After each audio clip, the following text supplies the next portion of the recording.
Have you ever gotten sick after you ate a salad, fresh cilantro, or berries, and wondered if it was food poisoning? We're going to talk today about Cyclospora. Hello and welcome back to the channel. This has been all the rage in the news lately, and it seems to cycle around periodically. So I think this video is relevant right now, but it probably will also be relevant again in the future at some point. So everyone should be aware of Cyclospora. So I think this is a really important video, and I thank you for joining me. We're going to talk about symptoms, diagnosis, treatment, and prevention, and why it is different from food poisoning. So first up, how do you get this?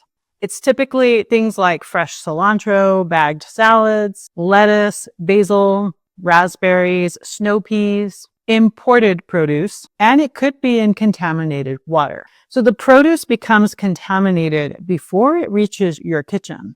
It's also important to note that this can't spread from person to person because the parasite must mature in the environment first. I just want to interrupt your video for one quick moment.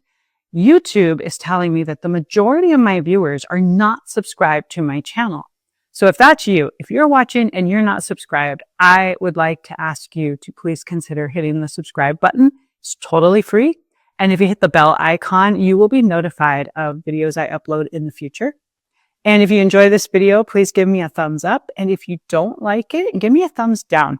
That really helps me plan my content in the future. Thank you so much. Have a great day. Now back to your video.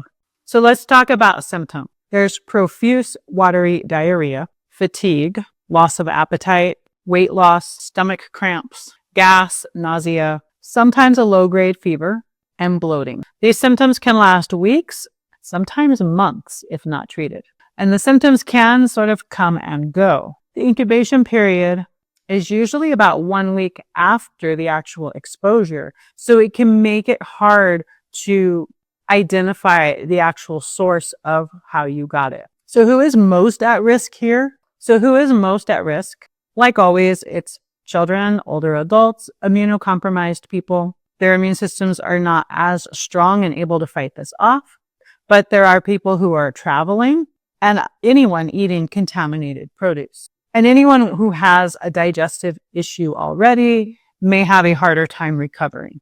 So let's talk about how it's diagnosed. Most routine stool tests will miss this. You need a special stool PCR or parasite test to catch this. So it's important to request the right test. And I encourage you to not just assume that the healthcare professional you're seeing is going to know that. I think you need to be proactive and speak up and just make sure. I've just seen too many cases where things got overlooked or missed or not tested properly. And you don't want to have to go back and do another test. So just bring it up and ask for it from the get-go if you have any suspicion that this is the situation you're dealing with. So let's talk about treatment. There's a prescription antibiotic that is the standard treatment for this, and it is typically Bactrim. Of course, also you want to stay hydrated because of the diarrhea. You're losing a lot of your hydration there. You probably want to take electrolytes because anytime you vomit or have diarrhea, you are losing electrolytes in that. And definitely rest. Rest always helps. I know nowadays a lot of people just power through sickness. I personally can't. My body stopped that late 30s, early 40s. My body just said, no, when you are sick and dealing with something, you have to rest completely or recovery is going to take forever. So I choose to rest, even though I don't like it. But yes, in this situation, you should definitely give your body rest. Alternatives may be needed for people allergic to sulfa drugs, like myself, but the options are more limited. The best option is Bactrim, which is a sulfa drug. So is prevention possible here? Yes. If you are eating produce, wash it very thoroughly. Be careful where you're purchasing your produce. The issue is that you're eating produce raw. You're not cooking it and killing off things. That is the big issue here. And so you wash it really, really well. And also be careful who you're buying it from. I would highly recommend going to your farmer's market, finding local farms where it's grown here locally. It's not being imported, especially from a small farm, not a factory farm. This is where these types of situations really do matter. Stay informed during recalls. As soon as they announce it, start being extra careful with what you're eating and where it's coming from and how you are washing it and treating it. Always practice good hand hygiene. Wash your hands thoroughly every time you walk in the kitchen. And I know people think we're crazy, but in my house, when we go grocery shopping and we bring everything home, we wipe it down before we put it into our pantry or our refrigerator and that sort of thing, because you don't know where it's been and who's been touching it. And, there could be rodents or insects crawling on it. Like, there's a lot of germs out there. And I'm not a germaphobe. I'm not encouraging fear, but it is good practice to keep your kitchen a clean space. So when you walk in, wash your hands. Anything you bring in, wipe it down, and that sort of thing. And if you are traveling, be very careful about the water you are drinking. That is another potential place to get this. Washing does help, but it can't always eliminate this. On a side note, we recently celebrated our 21st wedding anniversary, but back in 2005, when we got married, we went on our honeymoon was a 10-day cruise into Mexico. We sailed out of Galveston, Texas, and we did this 10-day cruise. It went to Cozumel, Playa del Carmen, Calica, and we were really close to Cancun. And I forget which stop it was, but I was very concerned about the drinking water situation. And we did, when you go on cruises, they have I forget what they called it. There was a word for it, but the outings that you can go and do. And one of them, in one of the places, I can't remember which, I think it was Playa del Carmen, but I can't remember for sure. But we did this horseback ride through the jungle to the beach. It was really nice.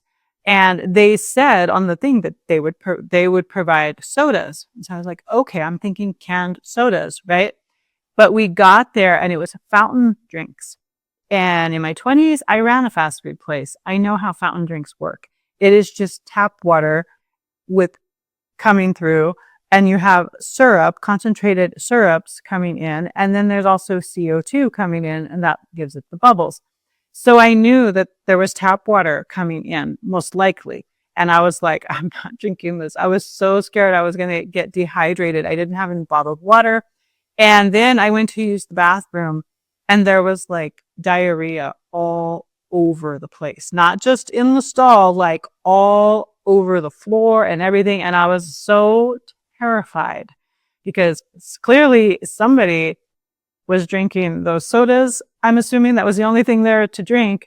And they were having obviously profuse diarrhea, like uncontrollable. And I was just like, I'm not drinking anything. And I went back out of the restroom and told my husband, don't drink anything. I was so scared, but I did learn when you're traveling, make sure you have safe bottled water with you at all times, because even if you're promised to have drinks, they may not be safe. They don't really care about your well-being, to be honest. Okay, so I did want to talk about this Cyclospora versus food poisoning. Food poisoning is either bacterial or viral, whereas Cyclospora is a parasite. It is parasitic. So it is very different. Salmonella, E. coli are bacterial types of food poisonings. And then you have like the norovirus, which is a viral source of food poisoning. Cyclospora lasts much longer because your body can usually clear the bacteria or the virus that in the diarrhea that you get from it. It's getting those things out and passing them out. But being a parasite, it's an actual living organism in your body. It does take longer to get rid of it. So food safety is very important, and it's often, an afterthought, if thought of at all. Most people nowadays don't really think about these things, but it is so important. I think because in my 20s, I ran a fast food restaurant, I had to learn food safety at a young age, and I know that it's super, super important.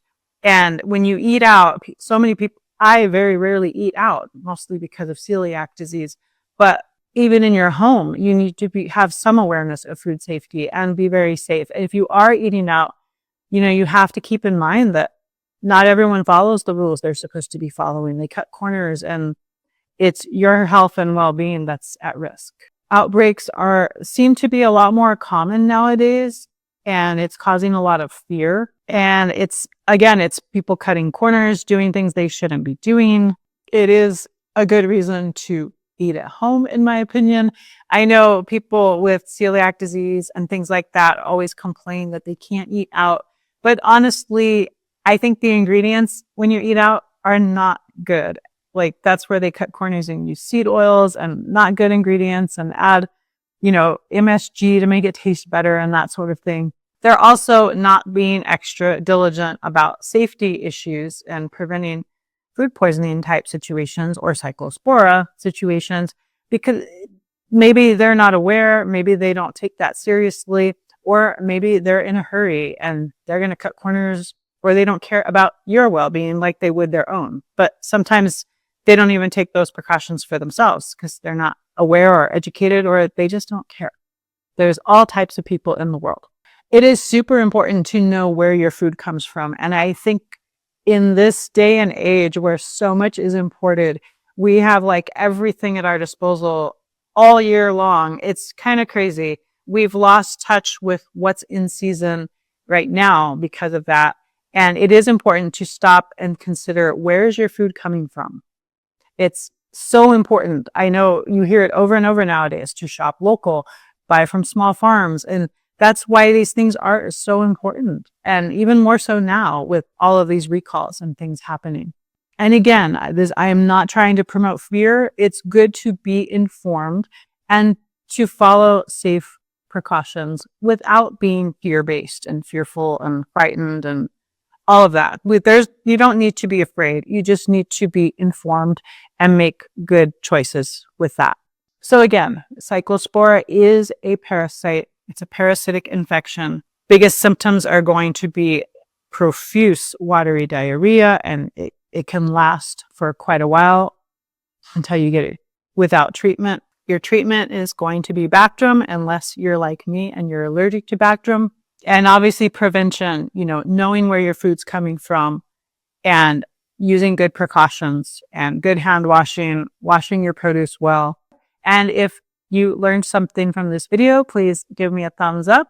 And thank you so much for joining me and viewing this video today. Have a great day and God bless you.